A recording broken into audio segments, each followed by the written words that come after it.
ಶ್ರೀಹರಿಸತಿಗೆ ವರವನಿತ್ತು ಪೊರೆವ ಆ ದಿವ್ಯ ಶಕ್ತಿಗೆ ವರವನಿತ್ತು ಪೊರೆವ ಆ ದಿವ್ಯ ಶಕ್ತಿಗೆ ಶರಣೆಂಬೆನ ಮಹಾಲಕ್ಷ್ಮಿಗೆ ಕರುಣದಿಂದ ಕಾಯುತ್ತಿರುವ ಮಹಾದೇವಿಗೆ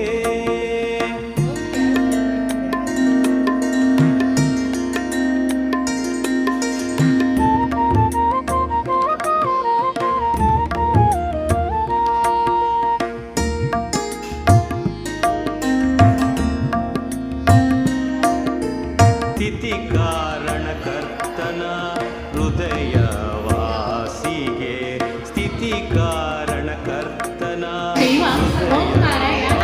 ಕನ್ನಡ ಸಾಹಿತ್ಯ ಪರಿಷತ್ ಮಹಿಳಾ ಘಟಕ ಕಳಸ ಮುಂಗಾರು ಸಾಹಿತ್ಯ ಸಂಜೆ ಸಮಾರಂಭಕ್ಕೆ ಆಗಮಿಸಿದ ಎಲ್ಲ ಕನ್ನಡದ ಮನಸ್ಸುಗಳಿಗೂ ಆತ್ಮೀಯ ಸ್ವಾಗತ ಸುಸ್ವಾಗತ. ಸಾಹಿತ್ಯ ಎಂದರೆ ಶಬ್ದಾರ್ಥಗಳ ಸಾಹಿತ್ಯ ಮಾತ್ರವಲ್ಲ, ಕಲೆ ಶಾಸ್ತ್ರಗಳನ್ನು ಹೊಂದಿರುವ ವಿಶಾಲ ವಿಶಿಷ್ಟ ಅರ್ಥದಿಂದ ಕೂಡಿರುವುದಾಗಿದೆ. ಎಲ್ಲ ಭಾಷೆಗಳಲ್ಲೂ ಸಾಹಿತ್ಯವು ತನ್ನದೇ ಛಾಪನ್ನು ಹೊಂದಿರುವುದೂ ಅಲ್ಲದೆ ಆಯಾ ಭಾಷೆಗಳ ಸಂಸ್ಕೃತಿಯ ವಾಹಕವೂ ಆಗಿರುವುದನ್ನು ಕಾಣಬಹುದು. ಅದರಲ್ಲೂ ಪ್ರಾಚೀನ ಇತಿಹಾಸವನ್ನು ಹೊಂದಿರುವ ಕನ್ನಡ ಸಾಹಿತ್ಯದ ಹಿರಿಮೆಯು ವರ್ಣನಾತೀತವಾದುದು. ನಮ್ಮ ಕನ್ನಡ ಭಾಷೆಯನ್ನು ದೇಶದ ಪ್ರಮುಖ ಭಾಷೆಗಳಲ್ಲಿ ಒಂದಾಗಿ ಭಾರತೀಯ ಸಂವಿಧಾನವು ಗುರುತಿಸಿದೆ. ಇದೀಗ ಆಗಮಿಸಿದ ಮುಖ್ಯ ಗಣ್ಯಾತಿಗಣ್ಯರನ್ನು ವೇದಿಕೆಗೆ ಬರಮಾಡಿಕೊಳ್ಳೋಣ. ಮೊದಲನೇದಾಗಿ ಸದಾ ಚಟುವಟಿಕೆಯ ಚಿಲುಮೆ ನಮ್ಮೆಲ್ಲರ ಪ್ರೀತಿಯ ಮಮತಾಜ್ ಬೇಗಂ ವೇದಿಕೆಗೆ ಬರಬೇಕಾಗಿ ಕೇಳಿಕೊಳ್ಳುತ್ತೇವೆ.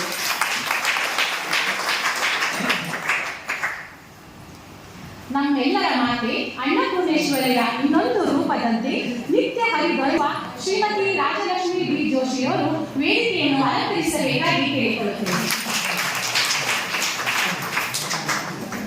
ಸದಾ ಚಟುವಟಿಕೆಯಿಂದಿರುವ ಸ್ಫೂರ್ತಿದಾಯಕರು ನಮ್ಮ ಕಸಾಪ ಜಿಲ್ಲಾಧ್ಯಕ್ಷರು ಶ್ರೀಯುತ ಸೂರ್ಯ ಶ್ರೀನಿವಾಸ್ ಅವರು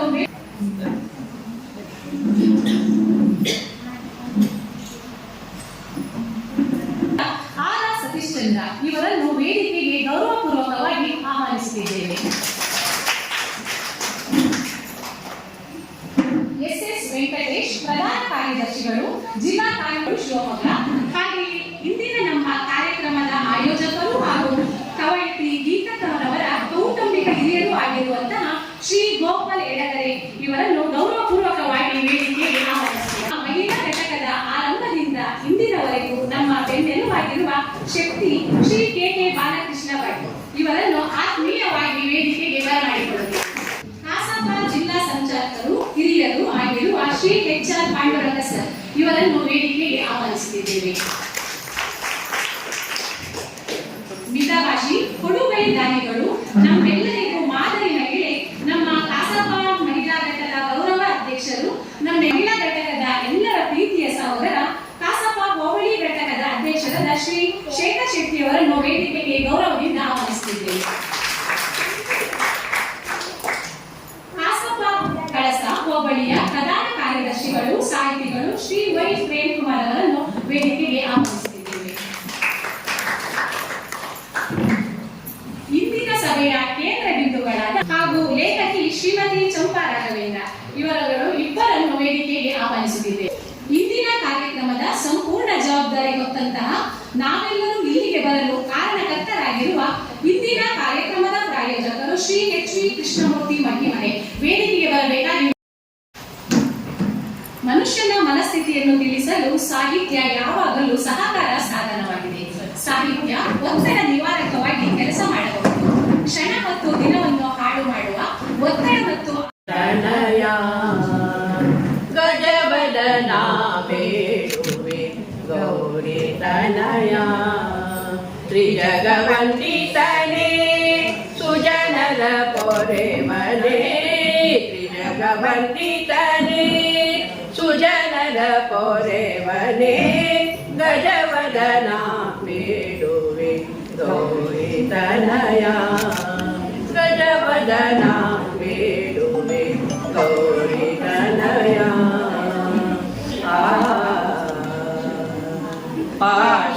ಪಾಶಾಂಕುಶಧರ ಪರಮ ಪವಿತ್ರ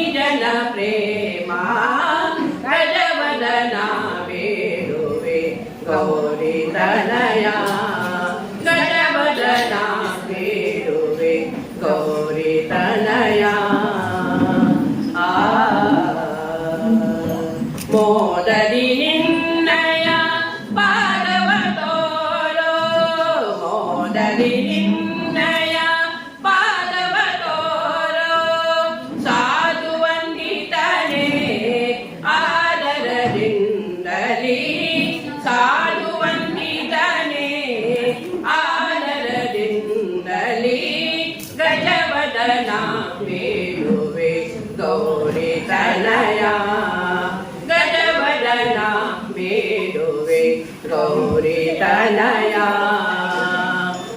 ಬೇಡುವೆ ಗಜವದನ ಬೇಡುವೆ ಗಜವದನ ಬೇಡುವೆ ಗೌರಿ ತನಯ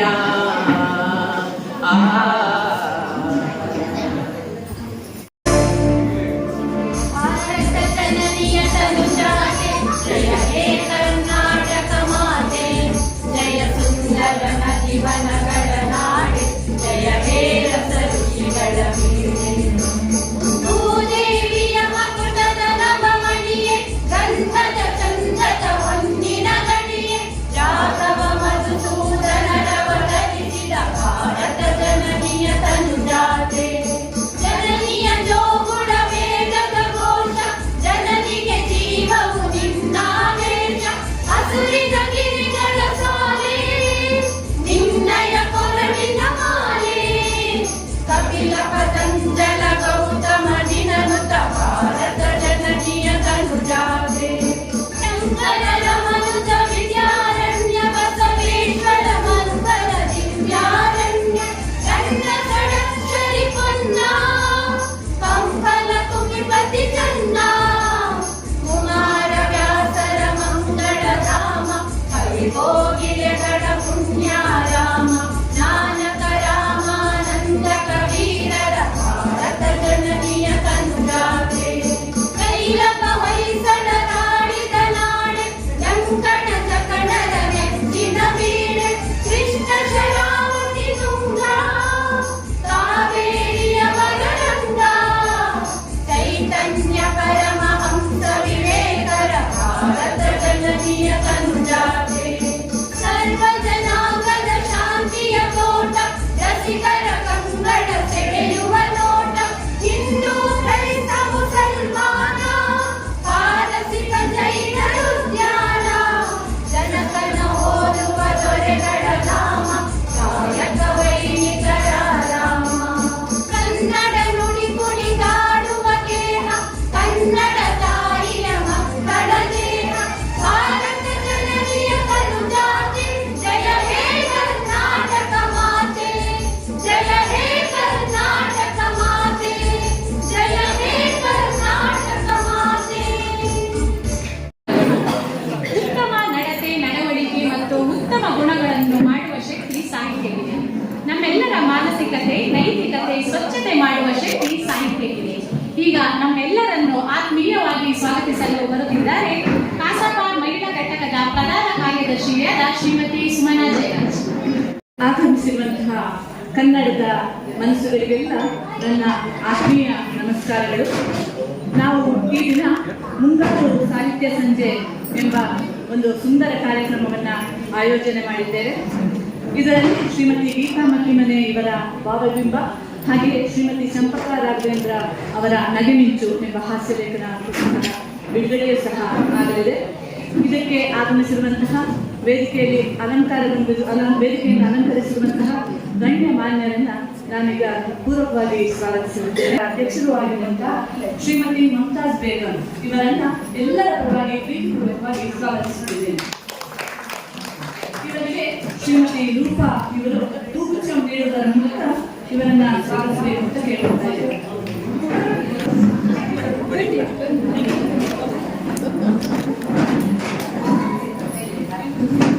ಶ್ರೀ ಕ್ಷೇತ್ರ ಹೊರನಾಡಿನ ಧರ್ಮದರ್ಶಿಯವರಾದ ಶ್ರೀಮತಿಯವರಾದಂತಹ ಶ್ರೀಮತಿ ರಾಜಲಕ್ಷ್ಮಿ ಬಿ ಜೋಶಿ ಇವರನ್ನ ಎಲ್ಲರ ಪರವಾಗಿ ಗೌರವಪೂರ್ವಕವಾಗಿ ಸ್ವಾಗತಿಸುತ್ತಿದ್ದೇನೆ. ಇವರಿಗೆ ಶ್ರೀಮತಿ ನೋಡಿದ್ದೆ ಇವರು ಹೂಗುಚ್ಚ ನೀಡುವುದರ ಮೂಲಕ ಕಾರ್ಯಕ್ರಮಕ್ಕೆ ಸ್ವಾಗತಿಸಬೇಕಾಗಿದೆ.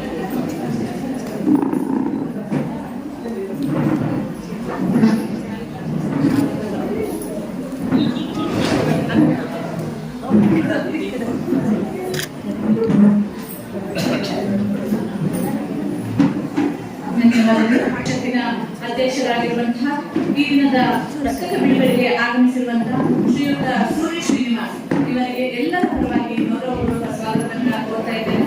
ಇವರಿಗೆ ಶ್ರೀಮತಿ ಸುಜಯ ಸದನನ್ ಹೂಗುಚ್ಚ ನೀಡುವುದರ ಮೂಲಕ ಅವರನ್ನ ನಮ್ಮ ಕಾರ್ಯಕ್ರಮಕ್ಕೆ ಸ್ವಾಗತಿಸಬೇಕು ಎಂದು ಕೇಳಿಕೊಳ್ತಾ ಇದ್ದೀನಿ.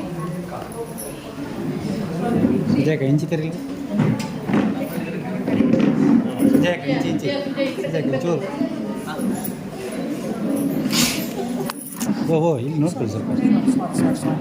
ತಾಲೂಕಿನ ಕನ್ನಡ ಸಾಹಿತ್ಯ ಪರಿಷತ್ತಿನ ಅಧ್ಯಕ್ಷರಾದಂತಹ ಈ ದಿನದ ಕಾರ್ಯಕ್ರಮದ ಪ್ರಾಸ್ತಾವಿಕ ನುಡಿಗಳನ್ನ ಆಡಲು ಆಗಮಿಸಿರುವಂತಹ ಶ್ರೀಯುತ ಆರ್ ಸತೀಶ್ ಚಂದ್ರ ಇವರನ್ನ ಎಲ್ಲರ ಪರವಾಗಿ ನಾನು ಪ್ರೀತಿಯಿಂದ ಆಹ್ವಾನಿಸುತ್ತಿದ್ದೇನೆ. ಇವರಿಗೆ ಶ್ರೀಮತಿ ನಾಗಮಣಿ ಇವರು ಹೂಗುಚ್ಛ ನೀಡುವುದರ ಮೂಲಕ ಕಾರ್ಯಕ್ರಮಕ್ಕೆ ಸ್ವಾಗತ ಕೋರಬೇಕು ಅಂತ ಕೇಳಿಕೊಳ್ತಾರೆ.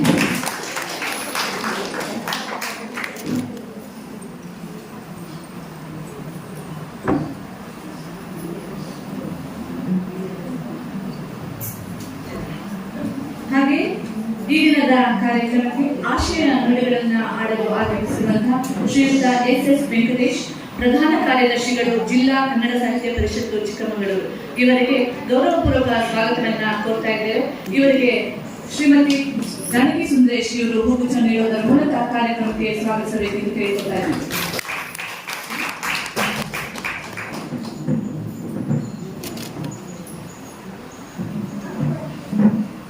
ಧನ್ಯವಾದಗಳು. ಹಾಗೆ ಮುಖ್ಯ ಅತಿಥಿಗಳಾಗಿ ನಮ್ಮ ಕಾರ್ಯಕ್ರಮಕ್ಕೆ ಈ ದಿನ ಶ್ರೀಯುತ ಗೋಪಾಲ್ ಎಡೆಗರೆ, ಹಿರಿಯ ಪತ್ರಕರ್ತರು ಮತ್ತು ಸಾಹಿತಿಗಳು, ಶಿವಮೊಗ್ಗ, ಇವರು ನಮ್ಮ ಜೊತೆ ಇದ್ದಾರೆ. ಇವರಿಗೆ ಶ್ರೀಮತಿ ಹೇಮಾ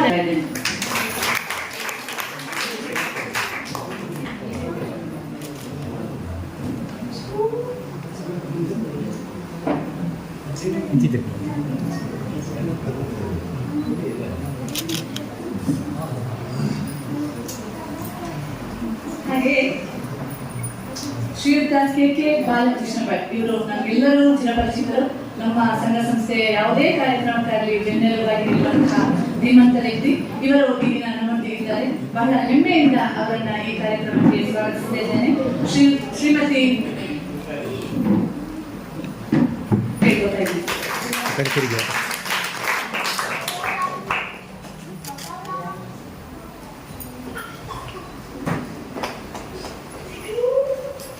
ಧನ್ಯವಾದಗಳು. ನಮ್ಮ ಜಿಲ್ಲಾ ಸಂಚಾಲಕರಾದಂತಹ ಅವರಿಗೆ ಪ್ರೀತಿಪೂರ್ವಕ ಸ್ವಾಗತವನ್ನ ಕೋರ್ತಾ ಇವರಿಗೆ ಶ್ರೀಮತಿ ಗುಣವತಿಯವರು ಹೂಗುಚ್ಛ ನೀಡುವುದರ ಮೂಲಕ ಸ್ವಾಗತಿಸಬೇಕು ಎಂದು ಹೇಳುತ್ತಾರೆ.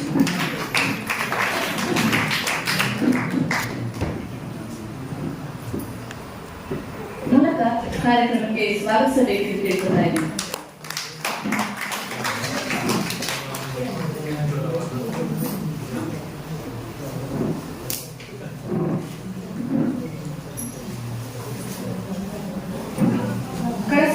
ಕಸಬಾ ಹೋಬಳಿ ಅಧ್ಯಕ್ಷರಾದಂತಹ ಶ್ರೀಯುತ ಶೇಖರ್ ಶೆಟ್ಟರು ಇಲ್ಲಿನ ವೇದಿಕೆಯನ್ನು ನಮ್ಮ ಜೊತೆಗೆ ಹಂಚಿಕೊಂಡಿದ್ದಾರೆ.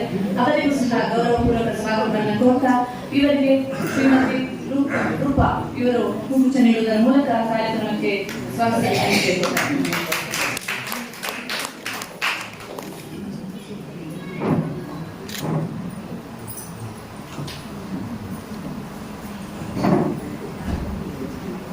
ಸಾಹಿತಿಗಳಾದಂತಹ ಶ್ರೀಯುತ ವೈ ಪ್ರೇಮ್ ಕುಮಾರ್ ಇವರು ಸಹ ನಮ್ಮೊಂದಿಗೆ ವೇದಿಕೆಯಲ್ಲಿದ್ದಾರೆ.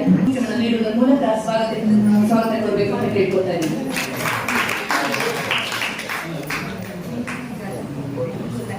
ಧನ್ಯವಾದಗಳು.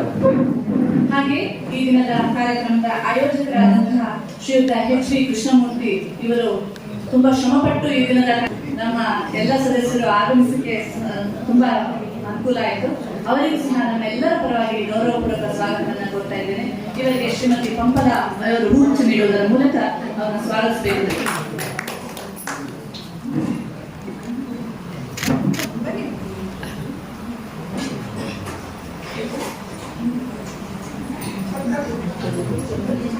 ಶ್ರೀಮತಿ ಗೀತಾ ಮಹಿಮನೆ ಸಾಹಿತಿಗಳು ಇವರು ಸಹ ವೇದಿಕೆಯಲ್ಲಿದ್ದಾರೆ.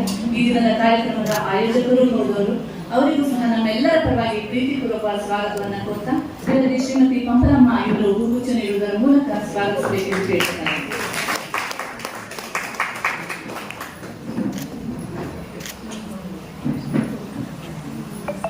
ಧನ್ಯವಾದಗಳು. ಇವರಿಗೆ ಶ್ರೀಮತಿ ರೂಪಾ ವರ್ಗಲ್ ಇವರು ಹೂಗುಚ್ಛ ನೀಡುವುದರ ಮೂಲಕ ಅವರನ್ನ ಕಾರ್ಯಕ್ರಮಕ್ಕೆ ಆಹ್ವಾನಿಸಬೇಕೆಂದು ಕೇಳ್ಕೊತಾ ಇದ್ದೀನಿ.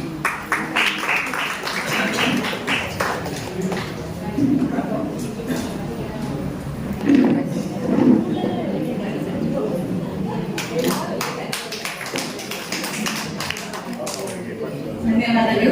ಅಧ್ಯಕ್ಷರು ಇವರು ಸಹ ಕಾರ್ಯಕ್ರಮಕ್ಕೆ ಆಗಮಿಸಿ ನಮ್ಮ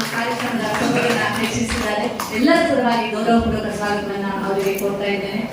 ಹಾಗೆ ಈ ದಿನದ ನಮ್ಮ ಧ್ವನಿವರ್ಧಕದ ವ್ಯವಸ್ಥೆಯನ್ನ ಮಾಡಿಕೊಂಡ ಶ್ರೀ ಪದ್ಮಾಂಬಿಕಾ ಡೆಕೋರೇಟರ್ಸ್ನ ಪರಿಷತ್ತಿನ ಕೋಶಾಧ್ಯಕ್ಷರಾದಂತಹ ಶ್ರೀ ಕಿರಣ್ ಶೆಟ್ಟರು ಈ ದಿನ ನಮ್ಮೊಂದಿಗಿದ್ದಾರೆ. ಅವರಿಗೆ ಗೌರವಪೂರ್ವಕ ಸ್ವಾಗತವನ್ನ ಕೋರ್ತಾ ಇದ್ದೇನೆ. ಕೋಶ ಬರವಣಿಗೆ ಮತ್ತು ಮಾತನಾಡುವ ಕೌಶಲ್ಯವನ್ನು ಸುಧಾರಿಸುತ್ತದೆ. ಇಂದಿನ ಕಾರ್ಯಕ್ರಮದ ಬಗ್ಗೆ ಪ್ರಾಸ್ತಾವಿಕವಾಗಿ ಮಾತನಾಡುತ್ತಿದ್ದರೆ ಆರ್ ಸತೀಶ್ ಚಂದ್ರ, ಹಾಸಪ ಅಧ್ಯಕ್ಷರು, ಬಳಸ. ನಮಸ್ಕಾರ. ತಾಲೂಕು ಕನ್ನಡ ಸಾಹಿತ್ಯ ಪರಿಷತ್ತು ಬೆಳಗಟ್ಟ ಮುಂಗಾರು ಸಾಹಿತ್ಯ ಸಂಜೆ ಇಂದು ವಿಶೇಷ ಕಾರ್ಯಕ್ರಮ. ಮಲೆನಾಡಿನ ಅಪ್ಪಟ ಮಲೆನಾಡಿನವರಾದಂಥ ಶ್ರೀಮತಿ ಗೀತಾ ಮಕ್ಕಿಮನೆ ಇವರ ಭಾವಬಿಂಬ ಕವನ ಸಂಕಲನ ಮತ್ತು ಶ್ರೀಮತಿ ಚಂಪಕ ರಾಘವೇಂದ್ರ ಇವರ ನಗೆಮಿಂಚು ಹಾಸ್ಯಲೇಖನ ಪುಸ್ತಕ ಬಿಡುಗಡೆ ಸಮಾರಂಭ.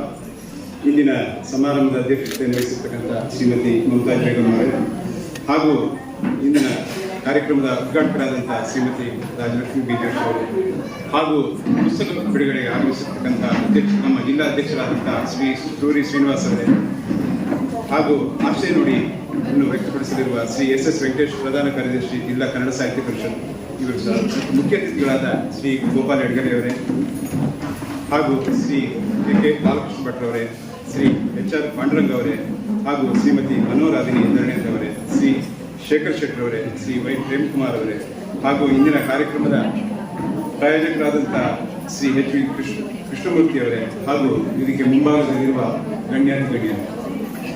ಇವತ್ತಿನ ಪ್ರಾಸ್ತಾವಿಕ ನುಡಿಯಲ್ಲಿ ನಾನು ಎರಡು ಮಾತುಗಳನ್ನು ಬರ್ಕೊಂಡು ಬಂದಿದ್ದೇನೆ. ಉದಯೋನ್ಮುಖ ಪ್ರತಿಭೆಗಳಾದ ಶ್ರೀಮತಿ ಗೀತಾ ಮಕ್ಕಿಮನೆ ಮತ್ತು ಶ್ರೀಮತಿ ಚಂಪಕ ರಾಘವೇಂದ್ರ ಇವರ ಕೃತಿಗಳು ಸುಂದರ ಮಲೆನಾಡಿನ ಪರಿಸರದಲ್ಲಿ ಲೋಕಾರ್ಪಣೆಗೊಳ್ಳುತ್ತಿರುವುದು ಸಂತಸುತ್ತದೆ. ಇಬ್ಬರು ಸಹ ಸಾಹಿತ್ಯದ ಹಲವು ಪ್ರಕಾರಗಳಲ್ಲಿ ಕೈಯಾಡಿಸಿ ಸಂಯೋಜಿಸಿಕೊಂಡು ತಮ್ಮದೇ ಛಾಪು ಮೂಡಿಸಿದ್ದಾರೆ. ಗೀತಾ ಮಕ್ಕಿಮನೆ ಅವರ ಕವನ ಸಂಕಲನ ಭಾವಬಿಂಬ ಮುನ್ನುಡಿಯಲ್ಲಿ ಅಡೇಕಂಡಿ ಲಕ್ಷ್ಮಣವರು ಬರೀತಾರೆ, ಯಾರು ಕಡಿಟ್ಟ ಕಳಸವನ್ನ ಅಂತ ಹೇಳಿ ಕವಿ ಸುಮತೀಂದ್ರ ನಾಡಿಗವರು ಒಂದು ಕಡೆ ಹೇಳ್ತಾರೆ. ಅದನ್ನ ಇಲ್ಲಿ ಅವರು ವ್ಯಕ್ತಪಡಿಸಿದ್ದಾರೆ. ಪ್ರೇಮ ಕವಿ ಇವರನ್ನು ನಾವು ಕುದುರೆಮುಖ 2004 ಸಮ್ಮೇಳನದಲ್ಲಿ ಇವರನ್ನು ಅಧ್ಯಕ್ಷರಾಗಿ ನಾವು ಕಳಸದಿಂದ ಅವರನ್ನು ಆಯ್ಕೆ ಮಾಡಿ ಆ ಸಮ್ಮೇಳನ ಅತ್ಯಂತ ಯಶಸ್ವಿಯಾಗಿಯೂ ಆ ಕಾರ್ಯಕ್ರಮ ನಡೆದಿತ್ತು. ಅವರು ಪ್ರೌಢಶಾಲಾ ವಿದ್ಯಾಭ್ಯಾಸ ಕಳಸದಲ್ಲಾಗಿರುವಂಥದ್ದು. ಕಳಸದ ಬಗ್ಗೆ ಒಂದಷ್ಟು ಸೆಳೆತ ಬಂದಿದ್ದರೂ ಅವರಿಗೆ ಕಳಸ ಒಂದು ನೆನಪಾಗಿತ್ತು.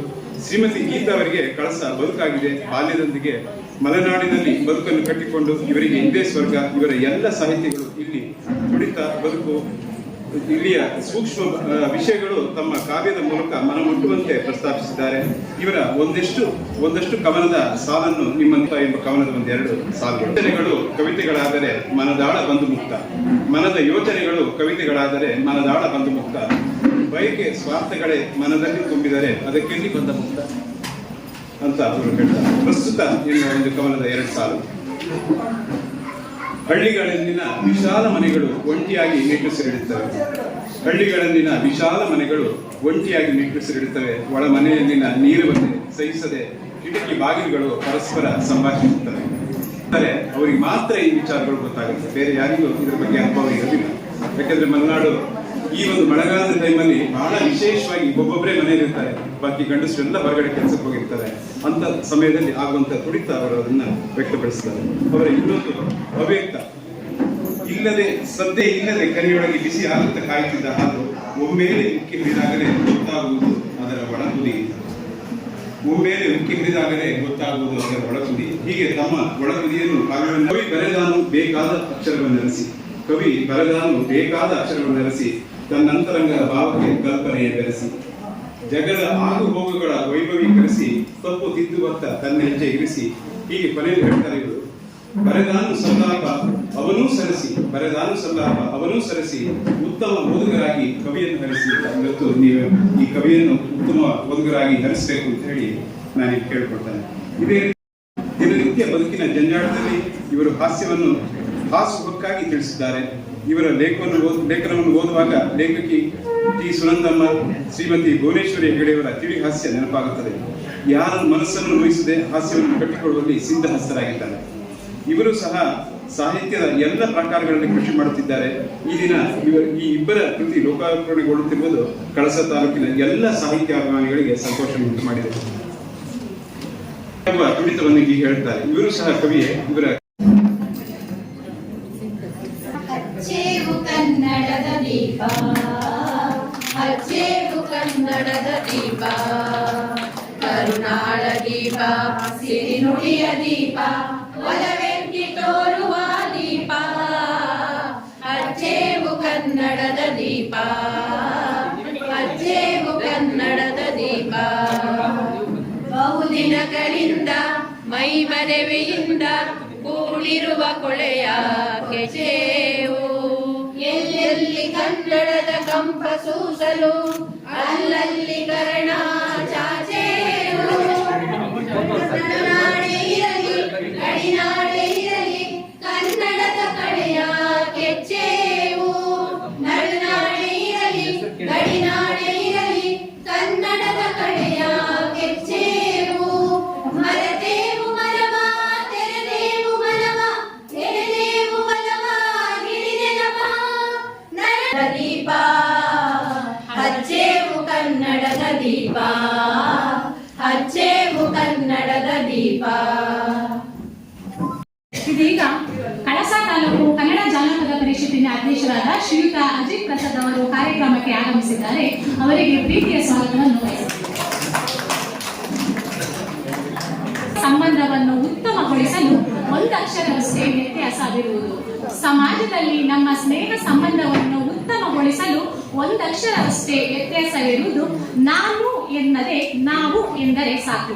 ನಾನು ಎನ್ನದೆ ನಾವು ಎಂದರೆ ಸಾಕು. ಇಡೀ ಜಗತ್ತು ಎಲ್ಲರೊಳಗೆ ಒಂದಾಗಿ ನಾವು ಎಂಬ ಮನೋಭಾವನೆಯೊಂದಿಗೆ ಸದಾ ನಮ್ಮೊಂದಿಗಿರುವ ಇಂದಿನ ಕಾರ್ಯಕ್ರಮದ ಉದ್ಘಾಟಕರಾದ ಶ್ರೀಮತಿ ರಾಜಲಕ್ಷ್ಮಿ ಬಿ ಜೋಶಿ ಅವರಿಂದ ಇದೀಗ ಹಿತವಚನ. ಸಂಘ ಸಂಸ್ಥೆಗಳು ಮುಂದೆ ಬೆಳ್ಕೊಂಡು ಹೋಗುತ್ತೋ ಬಿಡುತ್ತೋ ಅವರಿರೋ ಕಾಲದಲ್ಲಿ ಪ್ರಾಮಾಣಿಕವಾಗಿ ಕೆಲಸ ಮಾಡಿ ಅದಕ್ಕೆ ಒಂದು ಒಳ್ಳೆಯ ನಿಟ್ಟಿನಲ್ಲಿ ಅದನ್ನು ತಗೊಂಡೋಗಿ ಬೆಳೆಸಿದ್ದಾರೆ. ಉಳಿಯೋದು ಯಾಕೆಂದರೆ ಸಮಾಜದಲ್ಲಿ ಅದು ಮುಖ್ಯ. ಹಾಗೆ ಇವತ್ತು ಕಸಾಪ ಮಹಿಳಾ ಘಟಕದ ಅಧ್ಯಕ್ಷರಾಗಿ ಒಳ್ಳೊಳ್ಳೆ ಕೆಲಸಗಳನ್ನು ಮಾಡಿ 2 ವರ್ಷದಲ್ಲೇ 100 ಸದಸ್ಯರನ್ನ ಮಾಡಿದ್ದಾರೆ ಅಂದರೆ ಇದೊಂದು ನಿಜವಾಗ್ಲೂ ಮೆಚ್ಚ. ಸದಸ್ಯರನ್ನು ಮಾಡಿಸಿ ಸಾಹಿತ್ಯದ ಬಗ್ಗೆ ಅಭಿರುಚಿ ಇನ್ನೂ ಹೆಚ್ಚಿನ ಸಾಹಿತ್ಯಗಳು ಹುಟ್ಟಿಕೊಳ್ಳುವ ರೀತಿಯಲ್ಲಿ ಇದನ್ನ ಬೆಳೆಸ್ತಾ ಇದ್ದಾರೆ. ಆ ನಿಟ್ಟಿನಲ್ಲಿ ನನ್ನ ವೈಯಕ್ತಿಕವಾಗಿ ಅವರೆಲ್ಲರಿಗೂ ಕೂಡ ಒಂದು ಹೃತ್ಪೂರ್ವವಾದಂತಹ ಧನ್ಯವಾದಗಳನ್ನ ಸಲ್ಲಿಸ್ತಾ ಇದ್ದೇನೆ. ಇವರು ಗೀತಾ ಮತ್ತೆ ಚಂಪಕ ಯಾವಾಗಲೂ ಅದು ನನಗೆ ಆ ಅದೃಷ್ಟ ಸಿಕ್ಕತ್ತೆ ಅಂತ ನಾನು ಅನ್ಕೊಂಡಿರ್ಲಿಲ್ಲ. ನಿಜವಾಗ್ಲೂ ಈ ಕಸಪ ಮಹಿಳಾ ಘಟಕದವ್ರು ಏನೇ ಕಾರ್ಯಕ್ರಮ ಮಾಡಿದ್ರು ನಾನೊಬ್ಳು ಏನೇ ಹೇಳ್ತಾರಲ್ಲಿ ನಿತ್ಯ ಗೆಸ್ಟು ಯಾವಾಗಲೂ ಇದ್ದೇ ಇರ್ತೀನಿ. ನಾನು ಬಿಟ್ಟು ಮಾಡೋದಿಲ್ಲ. ಯಾಕಂದರೆ ಅವ್ರು ಹೇಳಿದರು ಈ ಒಂದು ಸಂಸ್ಥೆಯ ಅಧ್ಯಕ್ಷರಾಗಲಿ ಗೌರವಾಧ್ಯಕ್ಷರಾಗಲಿ ಆಗಬೇಕು ಅಂದರು. ನನಗೆ ಪೂರ್ಣ ಒಂದು ರೀತಿಯಲ್ಲಿ ತೊಡಗಿಸ್ಕೊಂಡು ಮಾಡೋದಕ್ಕಾಗೋದಿಲ್ಲ. ಆದರೆ ನೀವು ಏನೇ ಕಾರ್ಯಕ್ರಮ ಮಾಡಿದರೂ ನಾನು ಅದರಲ್ಲಿದ್ದೀನಿ. ಯಾವುದೇ ರೀತಿಯ ಸಲಹೆ ಸಹಕಾರಗಳು ಯಾವ ರೀತಿಯ ಸಹಾಯವನ್ನು ಕೂಡ ನಾನು ಮಾಡ್ತೀನಿ ನಿಮ್ಮ ಜೊತೆ ಅಂತ ಮಾತು ಕೊಟ್ಟಿದ್ದೆ. ಅದೇ ಪ್ರಕಾರ ಅವರು ಕೂಡ ಎಲ್ಲ ಕಾರ್ಯಕ್ರಮದಲ್ಲೂ ನನ್ನನ್ನು ಕರೀತಾರೆ, ನನಗಿಂತಹ ಒಂದು ಅವಕಾಶವನ್ನು ಮಾಡಿಕೊಡ್ತಾರೆ. ಅದಕ್ಕೋಸ್ಕರ ಮತ್ತೊಮ್ಮೆ ಅವರಿಗೆ ಅಭಿನಂದನೆಗಳನ್ನು ಸಲ್ಲಿಸ್ತಾ, ಈ ಗೀತಾ ಮತ್ತು ಚಂಪಕ ಬರೆದಿರೋದು ಒಂದು ಭಾವ ಬಿಂಬ.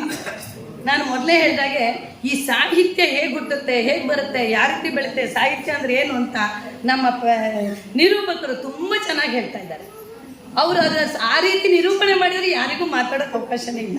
ಸಾಹಿತ್ಯದ ಬಗ್ಗೆ ಏನು ಹೇಳಬೇಕು ಎಲ್ಲದನ್ನೂ ನಿರೂಪಕರು ಚೆಂದಾಗಿ ಒಂದೊಂದು ಸತಿ ಒಂದೊಂದು ಸಾಹಿತ್ಯ ಅಂದರೆ ಏನು, ಸಾಹಿತ್ಯ ಹೇಗೆ ಮೂಡುತ್ತೆ, ಸಾಹಿತ್ಯದ ಬೆಲೆ ಏನು, ಸಾಹಿತ್ಯದಿಂದ ಏನಾಗುತ್ತೆ ಎಷ್ಟು ಚೆನ್ನಾಗಿ ಹೇಳ್ತಾ ಇದ್ದಾರೆ. ಎಲ್ಲರೂ ನಿರೂಪಣೆಯನ್ನು ಚೆನ್ನಾಗಿ ಕೇಳಿ, ಸರಿಯಾಗಿ ಕೇಳಿ, ಆಗ ನಾವು ಯಾರೂ ಮಾತಾಡೋದು ಬೇಡ, ಅಷ್ಟು ಚೆನ್ನಾಗಿ ನಿರೂಪಣೆ ಮಾಡ್ತಾ ಇದ್ದಾರೆ. ಈ ಸಾಹಿತ್ಯ ಅನ್ನೋದೇ ಹಾಗೆ ಭಾವಮಂಜರಿ ಅಂದರೆ ಭಾವಬಿಂಬ. ನಮ್ಮಲ್ಲಿ ಮೂಡುವ ಭಾವವನ್ನು ಒಂದು ಕೃತಿಯಾಗಿ ನಾವು ಅಕ್ಷರಗಳಲ್ಲಿ ಮೂಡಿಸೋದಿದೆಯಲ್ಲ, ಅದು ಸಾಹಿತ್ಯವಾಗಿ ಮೂಡಿಬರುತ್ತೆ. ಯಾವುದಕ್ಕೆ ಆದರೂ ಸಾಹಿತ್ಯ ತುಂಬ ಮುಖ್ಯವಾದ್ದು. ಯಾಕಂದರೆ ಸಂಗೀತ ಅಂತ ಹೇಳ್ತೀವಿ, ಹರಿಯೋ ಗಾಳಿಲಿ, ಹರಿಯೋ ನೀರಿನಲ್ಲಿ, ಬೀಸೋ ಗಾಳಿಲಿ ಎಲ್ಲದರಲ್ಲೂ ಸಂಗೀತ ಇದೆ. ಈ ಫ್ಯಾನ್ ಬೀಸ್ತಾ ಇದೆ, ಒಂಥರ ನಾದ ಕೇಳುತ್ತೆ, ಎಲ್ಲದರಲ್ಲೂ ಸಂಗೀತ ಕೇಳುತ್ತೆ. ಆದರೆ ಹಾಡೋದಕ್ಕೆ ಸಾಹಿತ್ಯ ಬೇಕು. ಸಾಹಿತ್ಯ ಇಲ್ಲದೆ ಸಂಗೀತ ಹಾಡೋದಕ್ಕಾಗುತ್ತಾ? ಯಾವುದೇ ಆಗಲಿ ನಮ್ಮಲ್ಲಿ ಮೂಡಿರ್ತ ಭಕ್ತಿ ಭಾವ ಆಗಲಿ, ಭಾವನೆಗಳಾಗಲಿ, ಅಥವಾ ಇನ್ಯಾವುದೋ ಒಂದು ವಿಷಯವನ್ನು, ಒಂದು ದೇವರ ನಾಮಗಳನ್ನಾಗಲಿ ರಚನೆ ಮಾಡಿ ಸಾಹಿತ್ಯನ ತಂದಾಗ ಮಾತ್ರ ಅದನ್ನು ನಾವು ಸಂಗೀತವಾಗಿ ಹಾಡೋದಕ್ಕಾಗುತ್ತೆ. ಇನ್ನು ಸಾಹಿತ್ಯ ಯಾವುದೇ ಒಂದು ವಿಚಾರವನ್ನು, ಒಂದು ಹಿಸ್ಟ್ರಿ ಅಥವಾ ಯಾವುದೋ ಒಂದು ಅಥವಾ ಇನ್ಯಾವುದೋ ಒಂದು ವಿಚಾರ ಅದನ್ನು ಸಾಹಿತ್ಯದಲ್ಲಿ ಮೂಡಿ ಬಂದಾಗ ನೂರಾರು ಜನ, ಸಾವಿರಾರು ಜನ ಅದನ್ನು ಓದಿ ತಿಳ್ಕೊಳ್ಳೋದಕ್ಕಾಗತ್ತೆ. ಈಗ ಎಲ್ಲೇ ಗೊತ್ತಾಗೋ ನಮ್ಮಷ್ಟಕ್ಕೆ ನಾವು ತಿಳ್ಕೊಂಡು ಅದನ್ನು ಹಾಗೆ ನಮ್ಮಲ್ಲೇ ಹುದುಗಿಸಿಟ್ರೆ ಅದು ಯಾರಿಗೂ ಗೊತ್ತಾಗಲ್ಲ. ಅದನ್ನು ಈ ರೀತಿ ಪುಸ್ತಕವನ್ನಾಗಿ ಬರೆದು ಬಿಡುಗಡೆ ಮಾಡಿದಾಗ ಮಾತ್ರ ಅದು ಪ್ರೋತ್ಸಾಹದಾಯಕ, ಜೊತೆಗೆ ಅದು ಬೆಳವಣಿಗೆ ಆಗೋದಕ್ಕೂ ಮನುಷ್ಯನ ಒಂದು ಚಿಂತನೆಯನ್ನು ಬದಲಾಯಿಸೋದಕ್ಕೂ ಕೂಡ ತುಂಬ ಅತ್ಯುತ್ತಮವಾಗಿ ಅದು ಬೆಳೆದು ಬರುತ್ತೆ. ಇನ್ನು ನೆಗೆ ಮಿಂಚು, ಈಗ ಇವರು ನಮ್ಮ ಸ್ವಾಗತ ಮಾಡುವಾಗ ಅವರು ಹೇಳಿದರು, ಇದು ನೆಗೆ ಮಿಂಚು ಸರಿಯಾಗಿ ಹೇಳಿದರು ಅಂತ. ಈ ನೆಗೆ ಅನ್ನೋದಿದೆಯಲ್ಲ, ಅದು ಇವತ್ತು ಇತ್ತೀಚಿನ ದಿನದಲ್ಲಿ ನೆಗೆದೇ ಕ್ಲಾಸ್ ಮಾಡ್ತಾ ಇದ್ದಾರೆ. ಯಾವುದೇ ನೆಗೆ ಅನ್ನೋದು ಸಮಾಜದಲ್ಲಿ ಎಷ್ಟು ಮುಖ್ಯ ಅಂದರೆ, ನೀವು ಯಾರೆದ್ರಿಗಾದರೂ ಹೋಗಿ ನೀವು ಮುಖ ಉಸ್ಕೊಂಡಿದ್ರೆ ನಿಮ್ಮನ್ನು ಮಾತಾಡಿಸ್ತಾರ? ನಗಾಡ್ತಾರೆ, ನೀವು ಗೊತ್ತಿದೆಯೋ ಗೊತ್ತಿಲ್ವೋ, ಸುಮ್ಮನೆ ನಗೆ ಕೊಡ್ತೀರಿ. ಎಷ್ಟು ಒಂದು ಪ್ರೀತಿ ಭಾವದಲ್ಲಿ ನೋಡ್ತಾರೆ, ಎಷ್ಟು ಸ್ಪಂದನೆ ಕೊಡ್ತಾರೆ. ಅದೇ ಮುಖ ಉರ್ಸ್ಕೊಂಡ್ರೆ ಅಥವಾ ಇನ್ಯಾಗೋ ಇದ್ರೆ ಯಾರು ಮಾತಾಡ್ಸೋದಿಲ್ಲ ಅಲ್ವಾ? ಹಾಗೆ ನೆಗೆ ಅನ್ನೋದು ಇನ್ನೊಂದಂದರೆ, ನಾವು ಚೆನ್ನಾಗಿ ನಕ್ಕಾಗ ನಮ್ಮ ನರನಾಡಿಗಳೆಲ್ಲ ಸಂಚಲನಗೊಂಡು ಆರೋಗ್ಯ ಚೆನ್ನಾಗಾಗುತ್ತೆ ಅಂತ ಇತ್ತೀಚೆಗೆ ಸೈನ್ಸಲ್ಲಿ ಕಂಡುಹಿಡಿದ್ದಾರೆ. ನಗಬೇಕು ಅಂದ್ರೆ ಸುಮ್ಮನೆ ನಗಾಡಕ್ಕಾಗುತ್ತಾ? ಇಂತಹ ನಗೆ ಕೃತಿಗಳು ಬಂದರೆ ಮನೇಲಿ ಕೂತ್ಕೊಂಡು ಪುರ್ಸೊತ್ತಿದ್ದಾಗ ಓದ್ಕೊಂಡು ಎಷ್ಟು ಬೇಕಾದ್ರೂ ನಗಾಡ್ಬೋದು. ಸದಾ ನಿಮ್ಮೊಂದಿಗೆ ನಾನಿರುವ ಎಂಬ ಧೈರ್ಯವನ್ನು ತುಂಬಿದ ಶ್ರೀಮತಿ ರಾಜಲಕ್ಷ್ಮಿ ಬಿ ಜೋಶಿ ಅವರಿಗೆ ತುಂಬ ಹೃದಯದ ಧನ್ಯವಾದಗಳು. ಕವಯಿತ್ರಿ ಶರಣ ಚಳುವಳಿಯ ಪ್ರಮುಖರಾಗಿ, ಸ್ವಾಭಿಮಾನದ ಪ್ರತೀಕವಾಗಿ, ಸ್ತ್ರೀವಾದಿ ಚಳುವಳಿಯ ನಿಜವಾದ ಪ್ರತಿಪಾದಕಿಯಾಗಿ, ಅಕ್ಕರೆಯ ಅಕ್ಕನಾಗಿ 12ನೇ ಶತಮಾನದಲ್ಲಿಯೇ ಸ್ತ್ರೀ ಸಂವೇದನೆಗೆ ಧ್ವನಿಯಾದವರು ಅಕ್ಕ ಮಹಾದೇವಿ. ಕಂಡ ನಮಗೆ ಕೈಲಾಸ ಯಾಕೆ ಬೇಕು, ಕೈಲಾಸಂ ಕಂಡ ನಮಗೆ ಕೈಲಾಸ ಯಾಕೆ ಬೇಕು ಎಂದು ಹಾಡು ಕೇಳಿದ ನಮಗೂ ಅನಿಸಿದ್ದು, ಗೀತಕ್ಕರಂತ ಕವಯಿತ್ರಿ ಕಂಡ ನಾವು ಧನ್ಯರು. ಈಗ ಗೀತಾ ಮಕ್ಕಿಮನೆಯವರ ಭಾವಬಿಂಬ ಕವನ ಸಂಕಲನದ ಬಿಡುಗಡೆಯ ಸಮಯ. ಇವರ ಪರಿಚಯವನ್ನು ಮಾಡಲಿದ್ದಾರೆ ರಾಮರಾವ್ಜಿಯವರು, ತಾಯಿ ಲಕ್ಷ್ಮೀದೇವಿಯವರು. ಇವರು ಇದೇ ಊರಿನ ಪ್ರತಿಭೆ. 300 ಪಾಲಿನಲ್ಲಿ ಇವರ ಜನನ. ಇವರ ಪತಿ ಕೃಷ್ಣಮೂರ್ತಿಯವರು, ಹಾಗೆ ಇಬ್ಬರು ಮುದ್ದಾದ ಮಕ್ಕಳು. ಇವರ ಹವ್ಯಾಸಗಳು ಗೃಹಿಣಿಯಾಗಿದ್ದು, ಅದರ ಜೊತೆಗೆ ಬರವಣಿಗೆ, ಓದುವುದು, ಗೆಜ್ಜೆ ವಸ್ತ್ರ ತಯಾರಿಕೆ, ಹೊಲಿಗೆ ಇತ್ಯಾದಿ ಹವ್ಯಾಸಗಳನ್ನು ಕೂಡ ಹೊಂದಿದ್ದಾರೆ. ಇದರೊಂದಿಗೆ ಸಾಹಿತ್ಯ ಕೃಷಿಯಲ್ಲಿ 2006ರಲ್ಲಿ ಮಯೂರವಂತಹ ಒಂದು ಪ್ರತಿಷ್ಠಿತ ಮಾಸಪತ್ರಿಕೆಯಲ್ಲಿ ಇವರ ಕತೆ ಪ್ರಕಟ ಆಗುತ್ತೆ. ಅದರ ನಂತರ ಮಯೂರ, ತುಷಾರ, ತರಂಗ, ಸುಧಾ, ಮಂಗಳ ಮತ್ತು ಕನ್ನಡಪ್ರಭ, ವಿಪ್ರಧ್ವನಿ ಮುಂತಾದ ಅನೇಕ ಪ್ರತಿಷ್ಠಿತ ಪತ್ರಿಕೆಗಳಲ್ಲಿ ಇವರ ಬರಹಗಳು ಪ್ರಕಟಗೊಂಡಿವೆ. ಅದರ ಜೊತೆಗೆ ಇತ್ತೀಚಿನ ಬದಲಾವಣೆಗೆ ಅನುಗುಣವಾಗಿ ಸಾಮಾಜಿಕ ಜಾಲತಾಣದಲ್ಲೂ ಕೂಡ ಇರುವಂತಹ ಸಾಹಿತ್ಯದ ಗುಂಪುಗಳಲ್ಲಿ ಕೂಡ ಇವರು ಸಕ್ರಿಯವಾಗಿದ್ದಾರೆ. ಅಲ್ಲೂ ಕೂಡ ಹಲವು ಸ್ಪರ್ಧೆಗಳಲ್ಲಿ ಭಾಗವಹಿಸಿ ಪ್ರಶಸ್ತಿಗಳನ್ನು ಪಡೆದಿದ್ದಾರೆ. ಮತ್ತು ಕತೆ ಕವನಗಳಲ್ಲದೆ ಗಜಲ್ಗಳು ಮತ್ತು ವಂದನಿ ಈ ಶೀರ್ಷಿಕೆ ಅಡಿಯಲ್ಲಿ ಕೂಡ ಬರಹಗಳನ್ನು ನೀಡಿ ತಮ್ಮದೇ ಒಂದು ವಿಶಿಷ್ಟತೆಯನ್ನು ಮೆರೆದಿದ್ದಾರೆ. ಪ್ರಸ್ತುತ ಗೀತಾ ಅವರು ಶೃಂಗೇರಿ ಶಿಷ್ಯ ಮಲೆನಾಡು ಹೆಬ್ಬಾರ ಬ್ರಾಹ್ಮಣ ಮಹಾಸಭಾ ಇದರ ಕೇಂದ್ರ ಸಮಿತಿಯ ಸದಸ್ಯರಾಗಿದ್ದಾರೆ. ಅದೇ ಸಂಸ್ಥೆಯ ಕಳಸ ಊರಿನ ದೇವತೆ ಶ್ರೀ ಕಲಶೇಶ್ವರ ಸ್ವಾಮಿ ಈ ದೇವಸ್ಥಾನದ ವ್ಯವಸ್ಥಾಪನಾ ಸಮಿತಿಯ ಸದಸ್ಯರಾಗಿ ಕೂಡ ಕಾರ್ಯನಿರ್ವಹಿಸ್ತಾ ಇದ್ದಾರೆ. ಇವರ ಪ್ರತಿಭೆಯನ್ನು ಗುರುತಿಸಿ ಇದೇ 2023 ನವೆಂಬರ್ 1ರ ಮಹಿಳಾ ಘಟಕ ಯಾವ ಒಂದು ನುಡಿ ನಿತ್ಯೋತ್ಸವ ಕಾರ್ಯಕ್ರಮವನ್ನು ಹಮ್ಮಿಕೊಂಡಿತ್ತು. ಅದರಲ್ಲಿ ಇವರ ಸಾಹಿತ್ಯ ದೃಶ್ಯಕ್ಕಾಗಿ ಇವರನ್ನು ಗುರುತಿಸಿ ಸನ್ಮಾನಿಸಲಾಗಿದೆ. ಅದರೊಂದಿಗೆ ಇವರು ಹೋಬಳಿ, ತಾಲೂಕು, ಜಿಲ್ಲಾ ಮಟ್ಟದ ಸಾಹಿತ್ಯ ಸಮ್ಮೇಳನದ ಕವಿಗೋಷ್ಠಿಗಳಲ್ಲಿ ಭಾಗವಹಿಸಿದ್ದು, ಜಿಲ್ಲಾ ಮತ್ತು ಅಂತರ ಜಿಲ್ಲಾ ಸಾಹಿತ್ಯ ಸಮ್ಮೇಳನದ ಸ್ಮರಣ ಸಂಚಿಕೆಯಲ್ಲೂ ಕೂಡ ಇವರ ಲೇಖನಗಳು ಪ್ರಕಟಗೊಂಡಿದೆ. ಈಗ ನಿಮ್ಮ ಮುಂದೆ ಗೀತಾ ಮಕ್ಕಿಮನೆಯವರ ಕವನ ಸಂಕಲನ ಭಾವಬಿಂಬ ಇದರ ಅನಾವರಣ. ಶ್ರೀ ಮಹಾಲಕ್ಷ್ಮಿ ಅಮ್ಮನವರ ಬಗ್ಗೆ ಬರೆದ ಭಕ್ತಿಗೀತೆಯ ಸೀರಿಯಲ್ ಕಟ್ಟಡೆ ಕಾರ್ಯಕ್ರಮ ಇದೀಗ ನಡೆಯಲಿದೆ.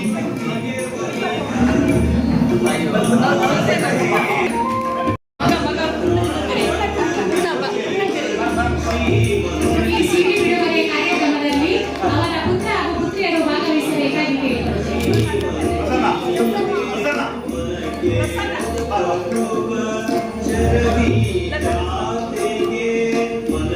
ಅವರ ಕುಟುಂಬದವರು ಸಹ ಈ ಸಿಡಿ ಬಿಡುಗಡೆ ಕಾರ್ಯಕ್ರಮದಲ್ಲಿ ಪಾಲ್ಗೊಳ್ಳಬೇಕಾಗಿ ಕೇಳಿಕೊಳ್ಳುತ್ತೇವೆ.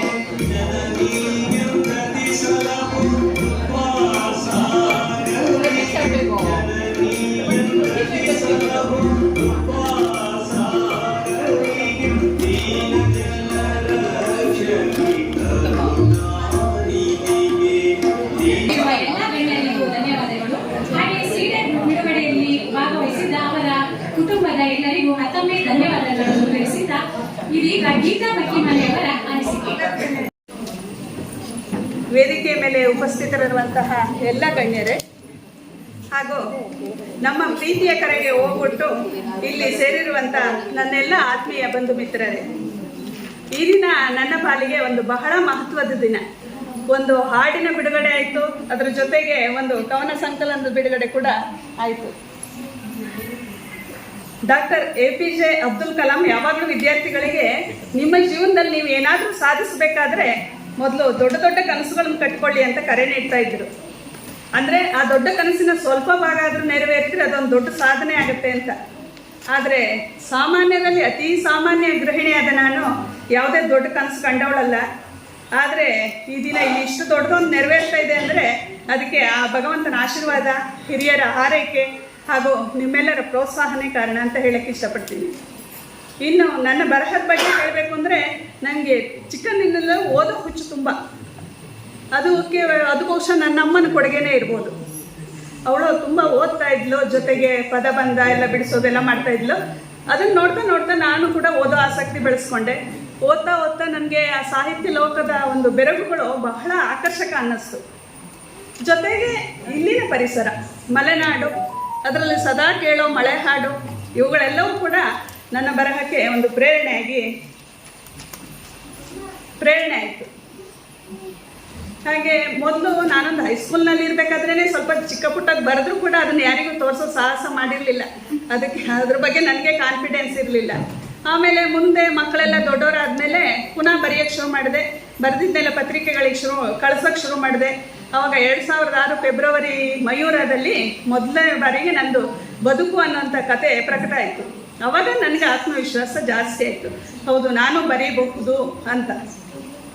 ಆಮೇಲೆ ನಮ್ಮ ಸಮಾಜದ ವಿಪ್ರಧ್ವನಿ ಸೇರಿದಂತೆ ಅನೇಕ ಪತ್ರಿಕೆಗಳು, ತುಷಾರ, ಮಯೂರ, ಆಮೇಲೆ ಸುಧಾ ತರಂಗ, ಹೀಗೆ ಎಲ್ಲ ಪತ್ರಿಕೆಗಳಿಗೂ ಕಳಿಸ್ತಾ ಇದ್ದೆ. ಎಲ್ಲದರಲ್ಲೂ ಪ್ರಕಟ ಆಯಿತು.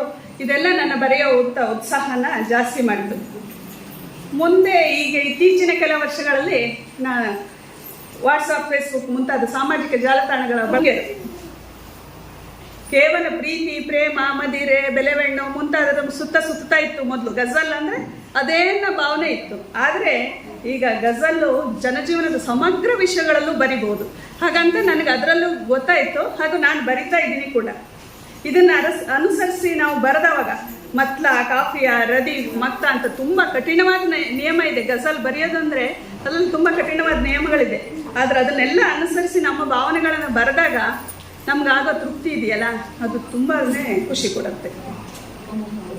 ಮತ್ತು ಅದ್ರ ಬಗ್ಗೆ ಹೇಳಬೇಕು ಅಂದರೆ, ನಾನು ಈಗ ಪ್ರಥಮ ಬಹುಮಾನ ಬಂದಿದ್ದ ಒಂದು ಗಜಲನ್ನು ವಾಟ್ಸಪ್ ಬಳಗದಲ್ಲಿ ಹಂಚ್ಕೊಂಡಿದ್ದೆ. ಅದನ್ನು ಓದಿದ ಸುಜಯ ಮೇಡಮ್ಮು ನಂಗೆ ಕೂಡಲೇ ಫೋನ್ ಮಾಡಿದ್ರು, ಇದೇನು ಮೇಡಮ್ ಇದು ನಿಮ್ಮದೆಲ್ಲ ಕವನದ ಹಂಗೆ ಇಲ್ವಲ್ಲ, ಇದೇನೋ ಇದೆ ಬೇರೆ ರೀತಿಲಿ ಇದೆಯಲ್ಲ ಅಂತ.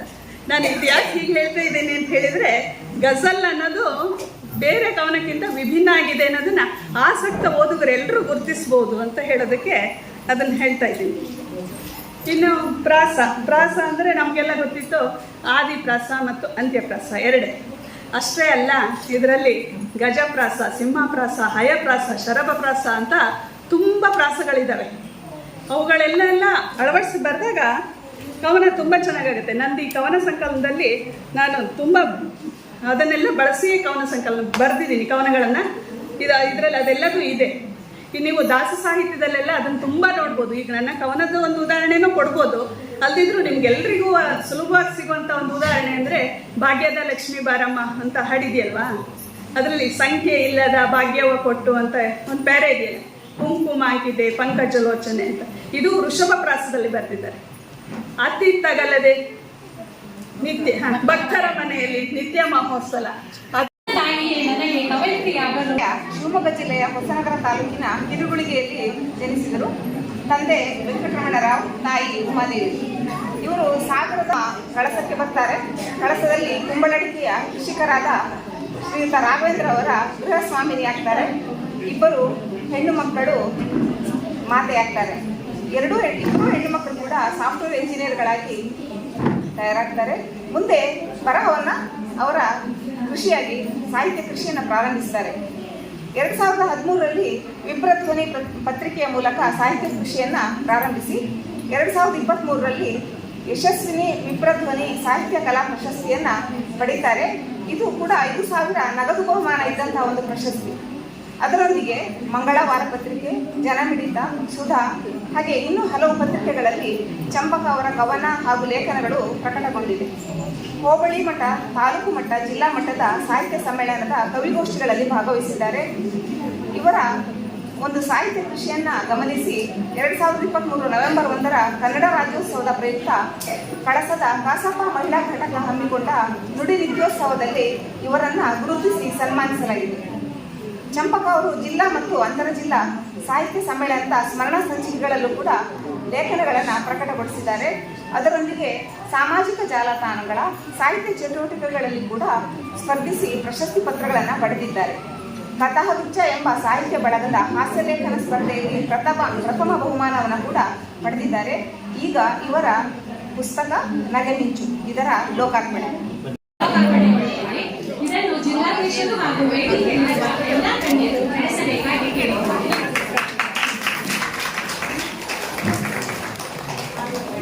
ಇದೀಗ ಶ್ರೀಮತಿ ಚಂಪಕ ರಾಘವೇಂದ್ರ ಇವರ ನಗೆಮಿಂಚು ಹಾಸ್ಯ ಲೇಖನ ಲೋಕಾರ್ಪಣೆಗೊಳ್ಳಲಿದೆ. ಇದನ್ನು ಜಿಲ್ಲಾಧ್ಯಕ್ಷರು ಹಾಗೂ ವೇದಿಕೆಯಲ್ಲಿರುವ ಎಲ್ಲ ಗಣ್ಯರು ನಡೆಸಿಕೊಡಬೇಕಾಗಿ ಕೇಳಿದ್ದಾರೆ.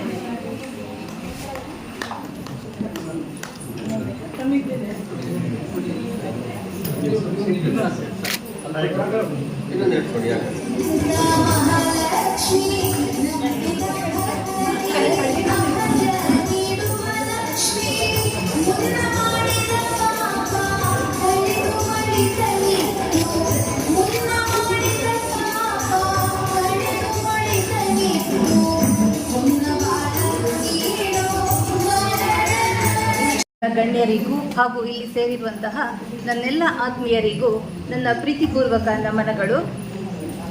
ಇಂದು ಕಸಾಪ ಮಹಿಳಾ ಘಟಕದವರು ಹಮ್ಮಿಕೊಂಡಿರುವ ಮುಂಗಾರು ಸಾಹಿತ್ಯ ಸಂಜೆ ಕಾರ್ಯಕ್ರಮದಲ್ಲಿ ತಾವೆಲ್ಲರೂ ಪಾಲ್ಗೊಂಡಿದ್ದು ತಮ್ಮ ಸಮ್ಮುಖದಲ್ಲಿ ನನ್ನ ನಗೆಮಿಂಚು ಪುಸ್ತಕ ಬಿಡುಗಡೆಯಾಗಿದ್ದು ನನಗೆ ನಿಜಕ್ಕೂ ತುಂಬ ಸಂತೋಷವಾಗಿದೆ.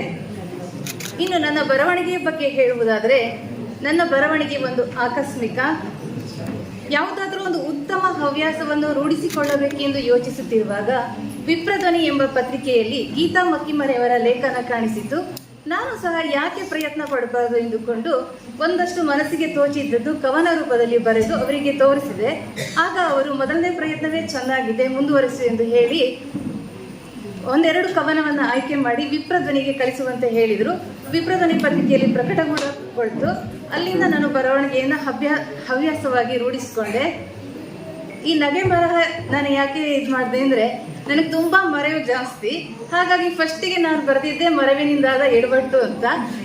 ಅನೇಕ ನಮ್ಮ ಬಂಧುಗಳು ಬಂದು ನಿನ್ನ ಹಾಗೆ ನನಗೂ ಬರವು ಕಣೆ, ಈಗೀಗಂತೂ ತುಂಬ ಬರ್ಕೋಬೋದು ಅಂತ ಎಲ್ಲ ಹೇಳ್ತಾ ಇದ್ರು. ಅವಾಗ ನಂಗೆ ಅನ್ನಿಸ್ತು, ಇದು ನಾನು ಬರೆದಿದ್ದು ರೀಚ್ ಆಗಿದೆ, ಇನ್ನು ನಾನು ನಗೆ ಬರಹ ಬರಿಬೇಕು ಅಂತ. ಹಾಗಾಗಿ ಮಂಗಳವಾರ ಪತ್ರಿಕೆಯೂ ಕಳಿಸಿದೆ. ಅಲ್ಲಿ ಹಲವು ಪ್ರಕಟಗೊಂಡು ಓದುಗರಿಂದನೂ ಸಹ ಮೆಚ್ಚುಗೆ ಬಂತು. ನಾನು ಬರೆದ ಈ ಒಂದು ಚಿಕ್ಕಂದೊಂದು ಸಾಹಿತ್ಯ ಪಯಣದಲ್ಲಿ ನನಗೆ ಬಹಳ ಖುಷಿ ಕೊಟ್ಟಂತಹ ವಿಷಯವೆಂದರೆ, ನಾನು ಬರೆದಂತಹ ಕರೋನಾ ಸಮಯದಲ್ಲಿ ಒಂದು ಮದುವೆ ಎಂಬ ನಗೆ ಬರಹ ಮತ್ತು ಸಾಫ್ಟ್ವೇರ್ ಇಂಜಿನಿಯರ್ ಎಂಬ ಕವನ ಇಡೀ ಎಲ್ಲ ವಾಟ್ಸಪ್ ಗುಂಪುಗಳಲ್ಲೂ ಹರಿದಾಡಿ ಅನೇಕ ಪತ್ರಿಕೆಗಳಲ್ಲಿ ಪ್ರಕಟಗೊಳ್ತು. ಆದರೆ ಅದರಲ್ಲಿ ನನ್ನ ಹೆಸರು ಇರಲಿಲ್ಲ, ವಾಟ್ಸಪ್ ಕೃಪೆ ಅಂತ ಇತ್ತು. ಸ್ವಲ್ಪ ಸಮಯ ಬೇಸರ ಆಯಿತು ನನ್ನ ಹೆಸರು ಇಲ್ಲ ಅಂತ. ಆದರೆ ಎಲ್ಲರ ಮನಸ್ಸು ಬಹಳಷ್ಟು ಕಡೆ ರೀಚ್ ಆಯ್ತಲ್ಲ, ಎಲ್ಲರೂ ಮನಸ್ಸಿಗೆ ಎದ್ದಿದೆ ಅಂತ ತುಂಬ ಖುಷಿನೂ ಆಯಿತು. ಇನ್ನು ನನ್ನ ನಗೆಮಿಂಚು ಪುಸ್ತಕದ ಬಗ್ಗೆ ಹೇಳುವುದಾದರೆ, ಇದು ದಿನನಿತ್ಯ ನಮ್ಮ ಮನೆಗಳಲ್ಲಿ ನಮ್ಮ ಸುತ್ತಮುತ್ತ ನಡೆಯುವ ಘಟನೆಗಳನ್ನೇ ಆಧರಿಸಿ ಲಘು ಹಾಸ್ಯದ ರೂಪದಲ್ಲಿ ಬರೆದಂತಹ ಪುಸ್ತಕವಾಗಿದೆ. ಹಾಸ್ಯ ಕೂಡ ಸಾಹಿತ್ಯದ ಒಂದು ಪ್ರಕಾರ. ನವರಸಗಳಲ್ಲಿ ಒಂದಾದ ಹಾಸ್ಯ ನಮ್ಮ ಒತ್ತಡವನ್ನು ನಿವಾರಣೆ ಮಾಡಿ ನಮಗೆ ಜೀವನಕ್ಕೆ ಸ್ಫೂರ್ತಿ ಕೊಡುತ್ತೆ. ಹಾಸ್ಯದಿಂದ ನಗುವಿನಿಂದ ಆರೋಗ್ಯ ನಮಗೆ ಸಿಗುತ್ತೆ. ನಾವು ನಗುವ ಒಂದು ಸಮಯ ಮಾತ್ರ ನಮ್ಮ ತಲೆಗೆ ಬೇರೆ ಯಾವುದೇ ಆಲೋಚನೆ ಬರುವುದಿಲ್ಲ. ಹಾಗಾಗಿ ನನಗೆ ಹಾಸ್ಯ ಅಂದರೆ ಇಷ್ಟ. ಹಾಗಾಗಿ ಹಾಸ್ಯವನ್ನು ಬರೀತೀನಿ, ಓದ್ತೀನಿ. ಹಾಸ್ಯ ಬ್ರಹ್ಮ ಬೀಚಿಯವರು, ಟಿ ಸುನಂದಮ್ಮನವರು, ಮತ್ತು ಭುವನೇಶ್ವರಿ ಹೆಗಡೆಯವರು, ಇನ್ನು ಅನೇಕ ಕೃತಿಗಳನ್ನು ಬಿಡುಗಡೆ ಮಾಡಿ ಬರೆದಿದ್ದಾರೆ. ಹಾಗೆ ನಮ್ಮ ಕಳಸದ ಜಾನಕಿ ಸುಂದರೇಶ್ ಅವರು ಕೂಡ ಹಾಸ್ಯದ ಅನೇಕ ಪುಸ್ತಕಗಳನ್ನು ಪ್ರಕಟಿಸಿದ್ದಾರೆ.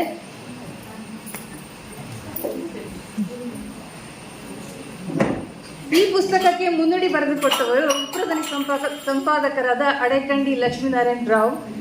ಬೆನ್ನುಡಿಯನ್ನು ಬಹಳ ಸೊಗಸಾಗಿ ಬರೆದುಕೊಟ್ಟವರು ನಮ್ಮ ಕಸಾಪ ಅಧ್ಯಕ್ಷರಾದ ಸತೀಶ್ ಚಂದ್ರರವರು. ಇದರಲ್ಲಿ ಒಂದು ತಪ್ಪಾಗಿದೆ, ಕಸಾಪ ಅಧ್ಯಕ್ಷರು ಅಂತ ನಾನು ಕೊಟ್ಟು ಅವರು ಪ್ರಿಂಟ್ ಮಾಡಿಲ್ಲ, ಹಾಗಾಗಿ ಅವರಲ್ಲಿ ನಾನು ಕ್ಷಮೆ ಕೇಳ್ತೀನಿ. ಬರೀ ಸತೀಶ್ ಚಂದ್ರ ಅಂತ ಇದೆ ಅಷ್ಟೇ.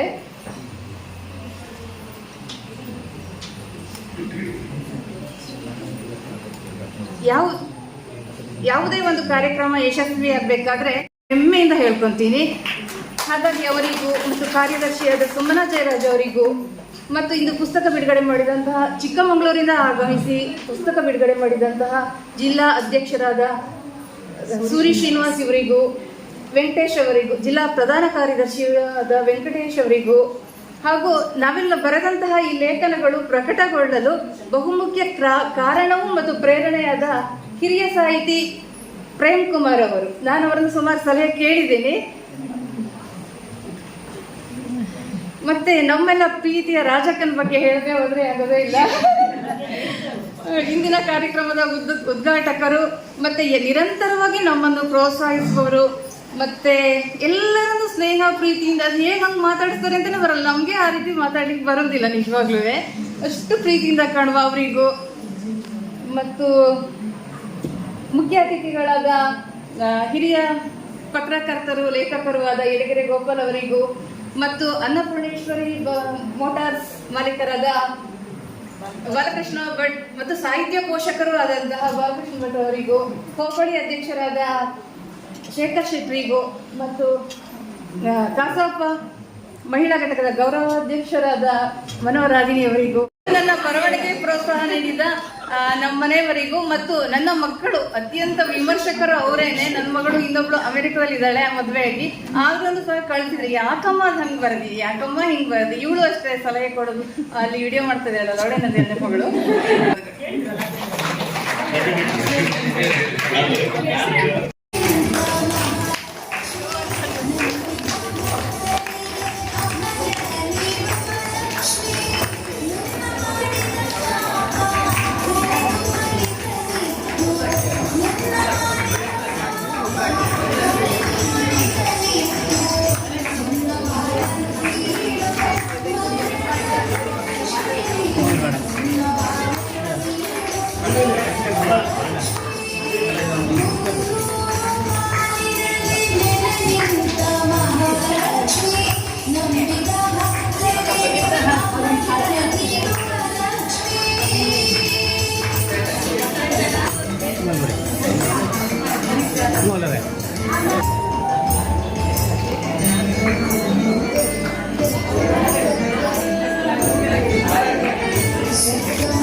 ಶ್ರೀಮಂತ ಗೀತಾ ಮತ್ತಿಮನೆ ಹಾಗೂ ಚಂಪಕ ರಾಘವೇಂದ್ರ ಕವಯತ್ರಿ ಹಾಗೂ ಲೇಖಕರಿಗೆ ಸನ್ಮಾನ ಕಾರ್ಯಕ್ರಮವನ್ನು ನಡೆಸಿದ್ದಾರೆ.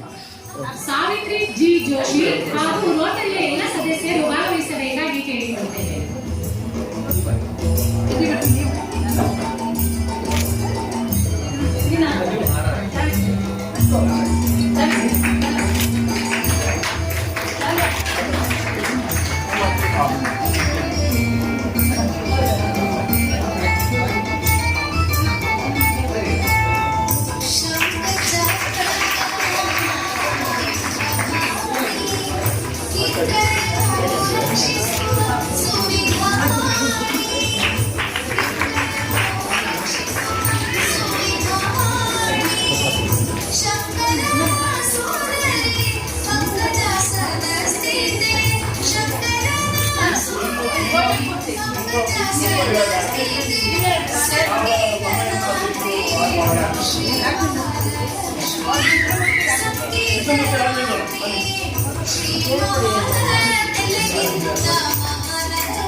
ವಿಡಿಯೋ ನೋಡಿದ್ದಕ್ಕೆ ಧನ್ಯವಾದಗಳು. ಮುಂದಿನ ವಿಡಿಯೋದಲ್ಲಿ ಸಿಗೋಣ. ಕ್ಷಣ ಕ್ಷಣದ ಸುದ್ದಿಗಾಗಿ ವೀಕ್ಷಿಸಿ ನ್ಯೂಸ್ ಕರ್ನಾಟಕ, ಸದಾ ನಿಮ್ಮ ಜೊತೆ.